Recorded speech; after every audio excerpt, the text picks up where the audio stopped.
मौसम को अच्छा करने के लिए ज़रूरी है कि हम और आप अपनी ताकत के मुताबिक शजरकारी करें, पौधे लगाएं, दरख्त लगाएं, फूल लगाएं, पत्तियां लगाएं, खाने पीने की चीज़ लगाएं। इससे दो फ़ायदे होंगे। एक सबसे बड़ा फ़ायदा ये होगा कि सवाब होगा। दरख्त लगाना सुन्नत नबवी है, इस्लाम में दरख्त लगाने की अहमियत है, और उसका समर हमें ये मिलेगा, उसका सिला हमें ये मिलेगा कि मौसम, ये दिखाइए आप ज़रा मौसम, फूल पत्तियाँ दरख्त इन चीज़ों को, ये मौसम हमें नसीब होगा जब, और पोल्यूशन का ख़ात्मा होगा, आलूदगी का ख़ात्मा होगा। आलूदगी के ख़ात्मे से सेहतमंद माशरा बनता है। हर आदमी अगर अपने हिस्से का काम करे, हर आदमी अगर अपने हिस्से का एक दो दरख्त लगाए, जो भी उसकी तौफीक है, जो भी उसकी ताकत है, अपनी ताकत के मुताबिक वो पौधे लगाए, तो क्या होगा? मौसम में तब्दीली आएगी।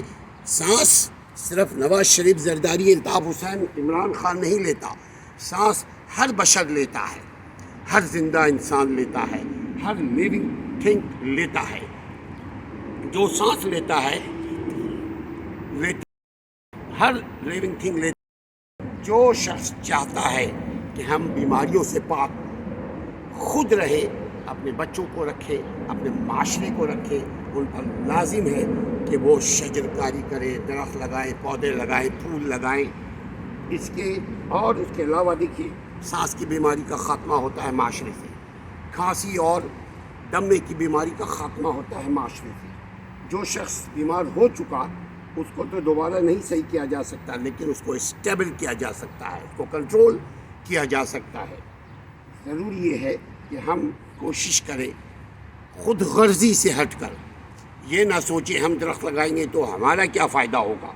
हमारे माशरे में एक सबसे बड़ी ख़राबी ये है, हर चीज़ में वो फ़ायदा तलाश करते हैं। अगर फ़ायदा तलाश करने के बजाय अगर वो दरख्त लगाएं, पौधे लगाएं, देखिए ये लगाया हमने, ये फूल है, यहाँ हमने क्या क्या चीज़ें लगाई हैं, आगे दिखाइएगा, मिर्ची है,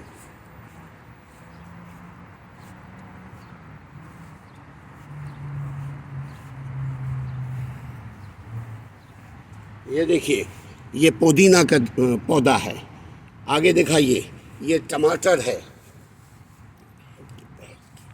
ये देखिए, ये हम करीब से दिखा रहे हैं, इस पर मेहनत की गई है। ये टमाटर के पौधे हैं, ये टमाटर के पौधे हैं, वो फूल के हैं। इसमें फ़ायदा ये होता है कि इसमें शहद की मक्खियाँ आती हैं, हमें खालिस शहद भी मैसर है। अब दिखाते हैं हम आपको, ये देखिए, ये फूल है, ये आपकी आँखों को तरोताज़ा, आपके दिल को तरोताज़ा रखने के लिए फूल पत्तियों को, हरियाली को अगर हम देखेंगे तो उसका ताल्लुक़ हमारे सेहत, हमारे मिजाज से है। हमारे मिजाज, हमारे ख़यालात मुस्बत होंगे। ये और दिखाते हैं, ये देखिए, ये पौधे लगाए हैं, इसमें फूल आएंगे इंशाअल्लाह ताला। ये फूल का फ़ायदा ये है कि इससे आप हकीम से पूछें और ख़ुद आप सोचें, जब रंग बिरंग फूल आपकी आँखें देखेंगी, आपको कितना अच्छा फील होगा। हम आपको सेब का भी दरख्त दिखाते हैं। देखिए, ये हरियाली घास है, ये घास के ऊपर हम नंगे पाँव सुबह चलते हैं। अब अगर नंगे पाँव हम घास पर चलेंगे तो क्या फ़ायदा होगा? हमारी विजन, हमारी आँखें रोशन रहेंगी। ये देखिए, ये है सेब का दरख्त, ये अभी इंशाअल्लाह ताला 15 दिन के अंदर ये देखिए, ये फल आया है, निकल चुका है। ये देखिए आप, छोटे छोटे फल देखिए, ये सेब है। हम और आप मार्केट से सेब ख़रीदते हैं, कितनी कीमती है, वो मुकम्मल दिखाइए दरख्त को 2 मिनट तक। मार्केट से हम ये ख़रीदते हैं, इसी चीज़ में हम अल्लाह जाने सैकड़ों और हज़ारों रुपए ख़र्च कर देते हैं। अगर अपने यहाँ लगाएं तो एक फ़ायदा ये होगा कि हमारी माश में भी फ़ायदा होगा, हमारी सेहत में भी फ़ायदा होगा, हमारे किचन के बजट में भी फ़ायदा होगा।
کوشش کیجیے اپنے گرد ہریالی لگائیے، گھاس لگائیے، پودے لگائیے، درخت لگائیے، ٹماٹر کے درخت، دھنیا پودینے کے درخت، یہ ساری چیزیں جو ہیں ہم نے لگا رہے ہیں۔ وہ اس لیے لگا رہے ہیں، اس لگانے کی وجہ یہ ہے کہ رب راضی ہو، صحت ہو، جگ راضی ہو۔ اللہ تعالیٰ آپ کی اور ہمیں ہماری حفاظت فرمائے، ہمیں عقل دے کہ ہم ہریالی، ہرا بھرا شہر بنائیں۔ السلام علیکم ورحمۃ اللہ۔ وہ دکھائیے۔